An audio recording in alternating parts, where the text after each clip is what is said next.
हरियाणा का चुनाव हुआ और महज कुछ ही प्रतिशत से कांग्रेस और बीजेपी के बीच में सत्ता की रेस में बीजेपी आगे निकल गई और कांग्रेस पीछे रह गई।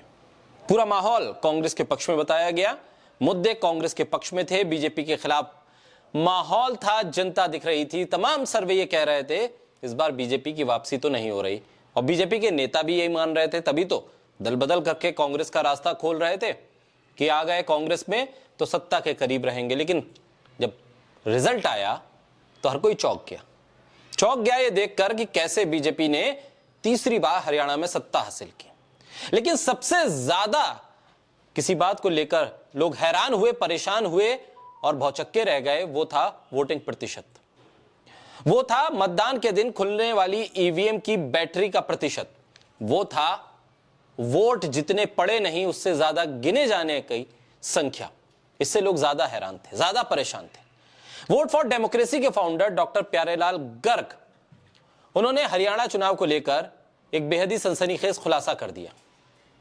5 तारीख को चुनाव आयोग की वेबसाइट पर उन्होंने कहा कि वोटिंग का डाटा 61.19% था और नायब सिंह सैनी के बोलने के बाद कि हमने सब कुछ व्यवस्थित कर लिया है, वोटिंग डाटा 67.90 हो गया। 6.70 वोट प्रतिशत बढ़ा, यानी कि 13,74,977 वोट बढ़ गए। इतने वोट कैसे बढ़े, इसका चुनाव आयोग कोई जवाब नहीं दे रहा है। डॉक्टर प्यारेलाल गर्ग का दावा है कि 90 में से 86 निर्वाचन क्षेत्रों में चुनाव आयोग के मतदान प्रतिशत डाटा, मतगणना प्रतिशत डाटा से मेल नहीं खाते। एक गंभीर चिंता का विषय है। भारत की लोकतांत्रिक प्रक्रिया की अखंडता को बनाए रखने के लिए चुनाव आयोग को इस गलती को, इस कमी को पारदर्शी तरीके से पूरी तरह से एड्रेस करना चाहिए, बताना चाहिए वजह क्या है। वोट फॉर डेमोक्रेसी के सदस्य पीएल गर्ग कहते हैं कि हरियाणा में मतदान समाप्त होने के बाद चुनाव आयोग ने शाम 7 बजे के आसपास कुल मतदान का 61% बताया कि इतने वोट पड़े। 24 घंटे के बाद यह संख्या 68% हो गई। कैसे इतने अधिक अतिरिक्त वोट कब और कैसे डाले गए, कम से कम स्पष्टीकरण तो आना चाहिए। हरियाणा में सिर्फ 4 सीटों पर जितने वोट पड़े उतने गिने गए। 90 में से 86 सीटों पर 500 से 1000 वोटों का अंतर है। ये वोट पड़े थे तो कहां गए? ईवीएम सील होने के बाद वोट कैसे बढ़ गए? मतदान के 2 दिन के बाद वोट कैसे बढ़े? पंचकुला में 46,103 वोट बढ़े, यहां कालका सीट बीजेपी जीत गई। अम्बाला में 8,315 वोट बढ़े, बीजेपी 7,277 वोट से जीत गई। कुरुक्षेत्र में 24,982 वोट बढ़े, लाडवा की सीट बीजेपी जीत गई।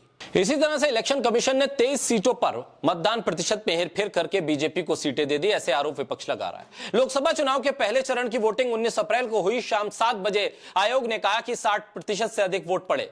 फाइनल आंकड़ा 11 दिन के बाद 30 अप्रैल को आया, मतदान प्रतिशत बढ़कर 66.14 हो गया। दूसरे चरण की वोटिंग 26 अप्रैल को हुई। शाम 7 बजे आयोग ने कहा 61% वोट पड़े। फाइनल आंकड़ा 4 दिन के बाद आया, 30 अप्रैल को दिया गया। मतदान प्रतिशत 66.71 हो गया। इसी तरह बाकी चरणों के फाइनल आंकड़े 4 से 5 दिन के बाद आए। चुनाव आयोग ने लोकसभा चुनाव में सभी चरणों के में 7 जून को जो आंकड़ा जारी किया उसमें बड़ी तादाद में वोटिंग प्रतिशत बढ़ा, जबकि काउंटिंग 4 जून को हो चुकी थी। अगर अंतिम आंकड़ा 7 जून को आया तो 4 जून को जो काउंटिंग हुई वो किसकी हुई? अब सवाल यह है कि अगर वोटिंग के आंकड़े जारी करने में इतना वक्त लगता है तो वोटिंग के दिन चुनाव आयोग हर 2 घंटे पे आंकड़े कैसे जारी करता है? ये नए इंडिया का खेल है। पहले हर चुनाव में वोटिंग के अगले दिन तक अंतिम आंकड़ा जारी होता था, अब 11 दिन तक पता नहीं चलता कितना वोट पड़ा। पहले अंतिम आंकड़े में 1-2% का अंतर होता था, अब 7 से 6% तक का हेरफेर हो रहा है। इतनी देरी के पीछे की मंशा क्या है? आयोग केवल मतदान का प्रतिशत क्यों बताने लगता है? जनता नंबर में वोट करती है, वोट नंबर में गिने जाते हैं, फिर कुल मतदान के आंकड़े क्यों नहीं जारी होते? क्या भारत पहले से तकनीक के मामले में कमजोर हो गया है? क्या आयोग पूरे देश में साइकिल से या पैदल जाकर आंकड़े जुटाता है? क्या आयोग जानबूझकर चुनावी प्रक्रिया को इस तरह से संदिग्ध बना रहा है कि अगर चुनाव आयोग ने बता दिया कि कुल 100 वोट पड़े तो ये 90 और 110 वोटों की गिनती कहां से हो जाती है? इसके पीछे का गणित क्या है? ये चुनाव आयोग को देश के सामने आकर बताना चाहिए और जनता के सामने स्पष्टीकरण बेहद ज्यादा जरूरी है, देना चाहिए। हरियाणा को लेकर जो सवाल उठ रहे हैं, जो संदेह हैं, उसको जरूर एड्रेस